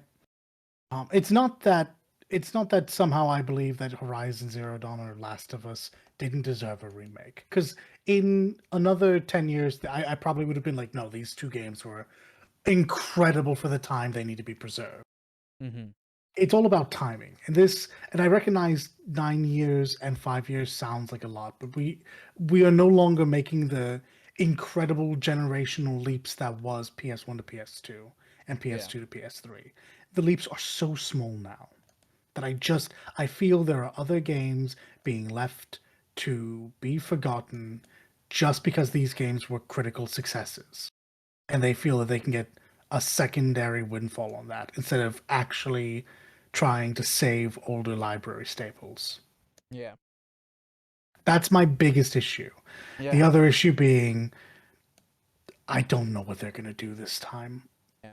And people have criticized me for saying this in the past, but I genuinely don't see much of a difference between the remake and the original Last of Us. There is a difference. I don't see it being worth paying for the game all over again. No, it's not worth $70. No. It's not worth $70. And like that's something you have to consider. And I know it's super. I don't know. Actually, I don't even know why people don't like thinking about it like this. Be a consumer for a second. Why do you want to pay $70 for this game again? And yes, it helps Guerrilla Games, and we like Guerrilla Games. And yes, it helped Naughty Dog, and we like Naughty Dog more often than we don't. But these companies aren't struggling as it is. They're making the games that are currently the tentpole games of Sony. Imagine them being put on any other project right now. They could be working on a third Horizon game, a third Horizon. Yeah. Yeah, okay. Third Horizon game. They could be working on another game set in the Last of Us universe. I'm pretty sure this saga is finished. And they're just putting out the same game again. Like I don't get it. Like this is not Square Enix remaking 7. No. These aren't 20-year-old titles. These aren't titles that are going to be fundamentally better in every possible way. They're just going to be slightly glossier. Yeah. Or less glossy, I guess. They'll probably be less plasticky. Yeah. I don't know. I mean, I liked Horizon Zero Dawn, but it definitely I'm much more interested. Yes. I'm much more interested in the games that are on the list. The other games that are on the list. Because I just wanna I just wanna see Bloodborne on that list. That's like actually all I just want to see is Bloodborne. What kills me about this is people are going to defend this remake and say like, well, people have been wanting a Bloodborne remake forever. You'd remake that. Most people don't want a Bloodborne remake. They just want 60 frames. That's all they want. Yeah. Yeah. Don't care about the remake. Just make a port. make a port that plays at full 60. That's all people are asking for. That's all we're asking. So Overwatch is officially dead. Yeah, as of this morning, as of October 3rd, servers went down for Overwatch 1.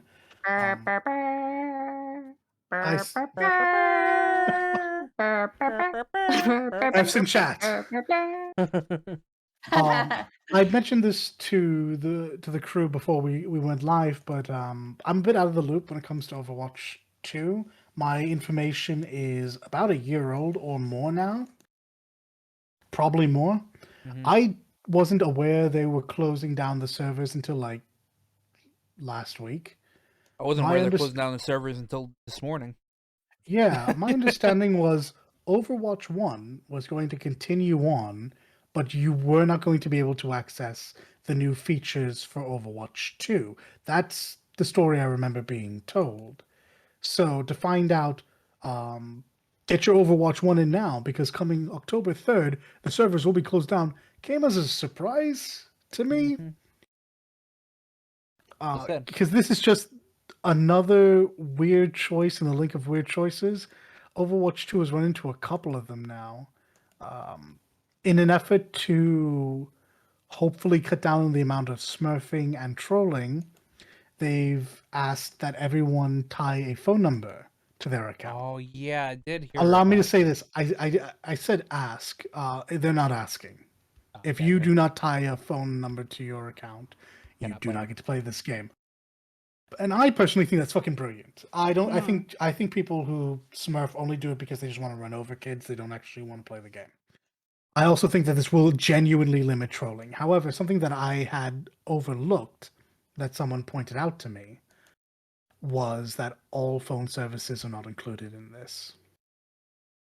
All phone service, like All phone services are not. Your standard ones are your Verizons, your Mhm. AT&Ts, your whatever other T-Mobiles. Those are fine. But if you have a paper like a pay-per-use plan like Cricket Mobile yeah. or Metro or something like that, it's not supported. That's because People could just buy those phones and yeah, continue that's making smart. accounts. Yes, and that much I thought about. But then what about all the people who genuinely this is just how they have their phone? This is just all they have access to, and now they can't even go play Overwatch 1 because that doesn't exist.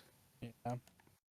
So that ended up being, yeah, exactly right. I wouldn't have thought about that. And at first it seems ridiculous until you realize that yeah, no, there are people who just this is just how they deal with their phone. They don't feel like having a big nice iPhone. They have the whatever phone they get from Metro or get from Cricket, and they carry on and they pay for it when they have to and whatever. So yeah, they're completely locked out. They will not get to play, regardless if they were a player before or not. I feel like they could have found a better way to do this. Well, I feel the like phone thought numbers is a weird way to go. it's something that's been done before and has seen success, which is why they're doing it. But obviously, they had our mindset where we didn't even think about this as a possibility. Either that, or someone did bring it up and they said literally the greater good, which may end up not being the greater good for them. But Well, this is just another straw on the camel's back. There's the whole battle pass thing. There's now Overwatch 1 service being completely cut down. There's the fact that the PvE content is not being shipped all at once. It's being bled out piecemeal over the different updates, which sounds like a good thing, but it means that the idea they had when they first set to making Overwatch 2 is not complete. And all this goes on top of already Jeff leaving and faith in the new company being not as high and Blizzard being Blizzard, so the reputation being absolutely in the trash. not looking good for Overwatch 2. It genuinely does feel like Overwatch 1 has died. No two ways about it. It's in the ground.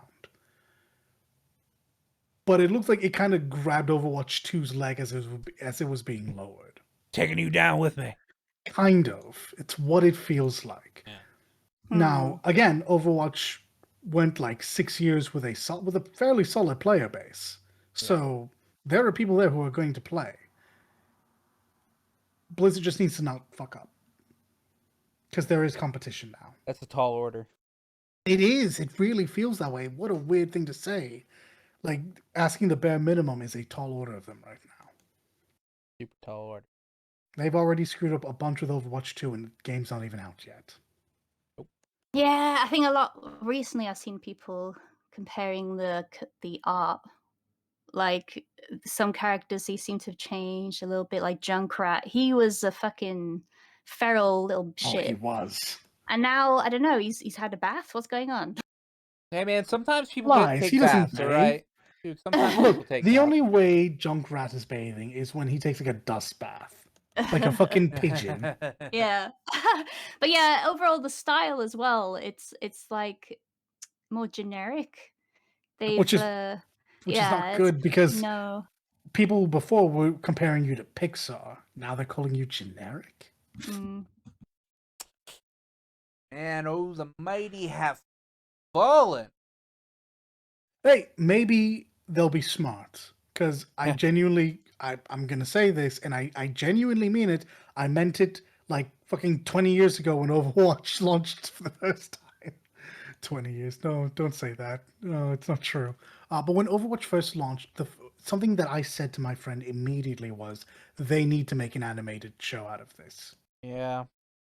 And now that we can talk about like multimedia in a real sense being beneficial, thanks Cyberpunk, I genuinely think taking that story that you clearly don't plan to do much with and maybe putting it on the telly or streaming it somewhere would be a real solid way to get people invested in this game again. Maybe. Just saying. Like, those Pixar comments came with a flood of people saying, oh, this should be a movie. Maybe it's time to pull that trigger. Yeah, I mean, there should have been, but I mean, Blizzard. Yeah, what are you gonna do? Their shorts were really good. Yeah. Mm-hmm. I still remember every beat of the Brothers short. I don't play either of those characters now. Oh, speaking of actually, I forgot to mention because another game I was going to wait for is like you can start playing again October 10th was Super People. Do you remember me talking about that at some point? Yeah. Yeah. Wow, it's been Yeah, a bit. yeah. So it's a Korean one. They actually, speaking of shorts, because is a segue, they were going to do their own as well. Oh, And I really hope it's 2D animation because Korean animation's really nice. Yeah, agreed. Yeah, I wonder. Looking forward to that. Because shorts are good. It connects you with the lore. I think I've enjoyed more, outer media from actually playing the games. Sure, 100%.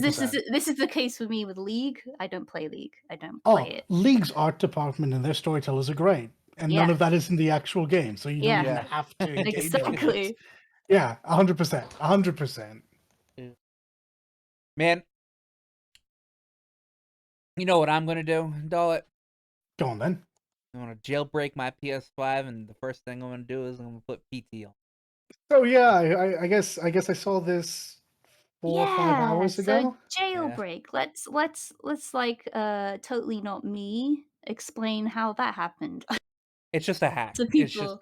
It's just hacking your PlayStation to Yeah. allow certain firmware to be put onto it. Okay. Whether to, Just to like stop to stop updating mhm, firmware and to mhm. and allow like stuff like fuck pirating video games in Right. So Okay.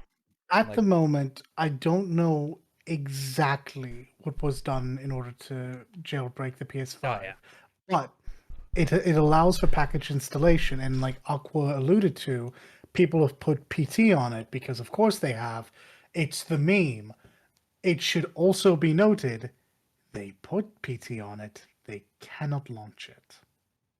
Oh, okay. Well, yeah, because you can't launch it without it being connected to something, if I recall correctly. A Yes. jailbroken PS5 means a couple of things, though. Can't It connect to does the mean internet. it does mean piracy, Mm-hmm. obviously, but it also means emulation is going to happen. Whilst I think it's way too early to get that going for the PS5, that's going to be super valuable in 10 years' time. Yep. It's gonna be It super also valuable when Sony buys the person that's doing all this jailbreaking and is like, all right, now help us emulate PS3 games on our I don't think they have the platform, please. RPCS3 guys. So, Yeah, uh, no, yeah, but I don't. They're not the ones that are jailbreaking it. I'm talking about the truth. if somebody, whoever's emulating, whoever's going to be starting to emulate on the PS5 is probably not going to use the PS3 people or whatever. No, no, They're no, no, gonna no. they're gonna create their own software that can use the hardware for the PS5. Um, and then Sony's gonna do probably the same thing they did back in the PS3 and sue the absolute fucking shit out of the person that's jailbreaking their goddamn system. Yeah. Mm. By the way, this is against terms of service. If you do Yeah, this, you're fucking up your PS5, and if you go to Sony and they ding you for it, that's on you. yeah. But this does kind of open like a lot of control for the user to have with the device they paid like $600 for. Yeah. I mean, I'm not gonna say I haven't jailbroken anything. I hacked the fuck out of my PSP. Like 95% of the people I that refuse had to the believe PSP. there are any PSPs in circulation that weren't jailbroken. It was like the easiest fucking thing to fucking do. Like I bought mine jailbroken. It was amazing. Yeah. But yeah, like this opens up the gates for a lot of like user side, Mm-hmm. really just if nothing else, investigations into what's going on in there. But obviously, like the big thing currently being talked about is package injection. So I think Lance McDonald was the one who put up his version of PT. As I heard, he could not launch it, Yeah. and I am inclined to believe that he could not launch that. But I would be interested to know if he was able to somehow get the appropriate whatever the new term for an ISO is for the PS5, and put that on of a current game if he could play that. Yeah, possible. I mean, it's always interesting to see what people do with jailbroken systems. The PS4, while it did get jailbroken like halfway through its cycle, not as much, um, not as much like talks about it happened during its life cycle. Um, I know one of my coworkers jailbroke his PS3, and because a lot of people jailbroke their PS3, because even like after GeoHots was like, hey, here's how you jailbreak your PS3, and then he got sued out the ass. Um, Everybody started doing it, and I think that actually that increased the community for the Metal Gear Solid 4 fucking online player base, because almost everybody that played Metal Gear Solid 4 online were playing on like jailbreak servers and shit. I actually didn't know this. Fair enough. Yeah. My coworker, or my former coworker, talked about it like constantly. Um Oh, do you know what? hmm. That makes me realize something. Another aspect to jailbreaking the PS5, since we were talking about it just a second ago, is that you'll be able to play the modded version of Bloodborne that plays at 60 Oh frames per yeah, second. yeah. Because there was a version, Yeah. there was a weird mod out for that on PS4. So Yeah. yeah, you'll be able to bring that in on PS5. That's hilarious. There you go. There's Yeah. one for you. Um Yeah, no. It's very interesting to see what people do with the stuff. For console hacking, I will like almost never jailbreak my consoles. No, It's too no. much work. The last hacking I ever did to a console was using a fucking flip magic for my PS2. And now all I needed was just take the front plate off and just have the hook in to pull out my disc. So Yeah, I could, I've so I could. never jailbroken one of my like consoles. I Mhm. briefly considered my Switch, but it's just not worth it. The downsides don't outweigh the upsides for me. Yeah. It's not like with a handheld where I feel much better about it. Yeah, no, I think like a month after I had my PSP, I was already it was already fucking hacked, broken. I had like fucking 12 to 15 games already stored on my fucking memory card. I was playing like Japanese versions of Duodecim and Birth by Sleep and all that shit. It was great.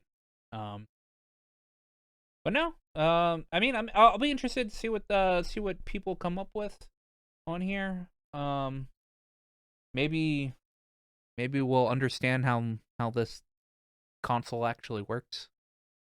And see if its hardware can actually deal with like I said, if somebody gets PS3 emulating working on it. See if the hardware can actually deal with PS3 emulating. Because if it does, then Sony, get the fuck on the ball, man. I wouldn't hold my breath. The PS3 was a mess, but But I'd love to be wrong. they've already stated they're working on it. They have a team working on emulation for the PS like for PS3 games on the PS5. It's just how fast are these people gonna research, and how fast are they It's true, actually 'cause gonna they- emulate implement it? It's true. They currently have the out of we'll just put it up for cloud streaming. So, but yeah, for those that wanna jailbreak your PS5, don't do it. And definitely don't look up how to do it. No, we don't condone that here. We don't condone that here. Please don't. Wink. Yeah. I mean, okay, it's anybody's choice if they want to do it. All right. Just know that the risks are your system getting fucked and Sony banning you from their online services. But yeah, that's all the news that I wanted to talk about this week, or that I saw going down the list. Yeah. What are you guys doing this week?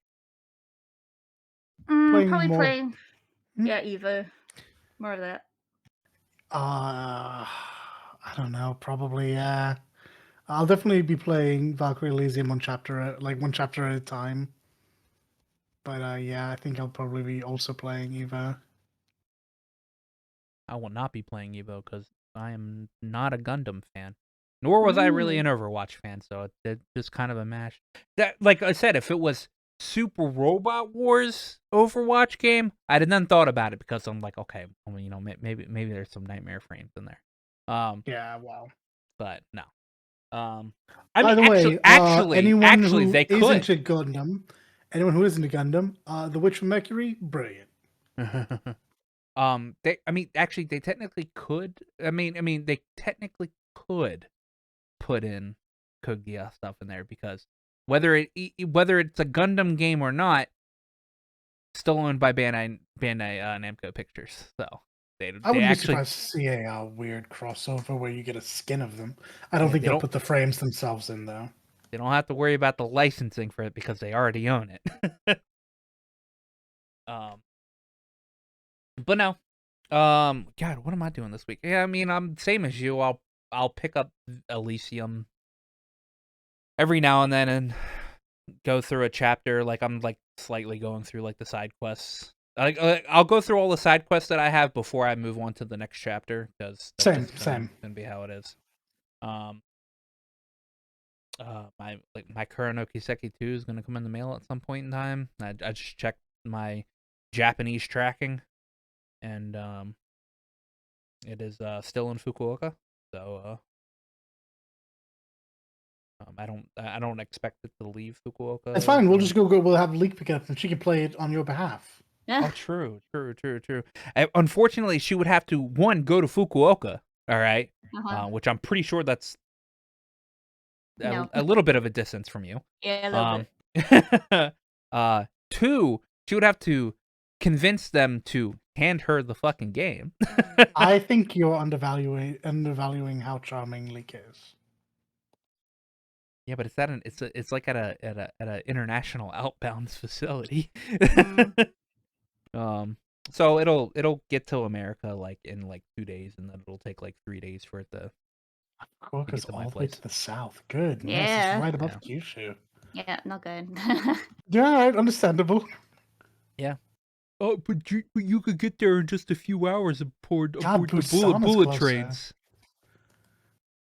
Train to Busan? Yeah, the place in Korea is closer. Yeah, so I'll start playing Kuro for a little bit until Star Ocean comes out, I guess. Understandable. I don't know what else. I mean, I'll probably, like, if I'm so inclined of bored, I will turn on Atelier Ryza 2, because that game's actually been kind of fun. And yeah, I mean, maybe I'll get the PC version of Trails from Zero and start that up. I mean, I have my PS4 version, but I'm not going to play that version. So I don't know. I haven't decided. Anime. I'll be definitely watching anime this week. So yeah. Fair. If you guys made it this far, I like how we said that this probably be a short one, but it was 2 hours. It was pushed 2 hours. made it this far. I'm asking you, why are you here? What went wrong in your life that you're sitting here listening to this? But Thank you, though. if you're so inclined, yes, please hit that like and subscribe, and we will be back here next week to talk about more video games. Bye. Bye. Later. Before you go, remember to like, comment, and sub to us. Not only does it help out the channel and let us know what you're into, but it also makes you 100% cooler than everybody else. I checked with Aqua. It's definitely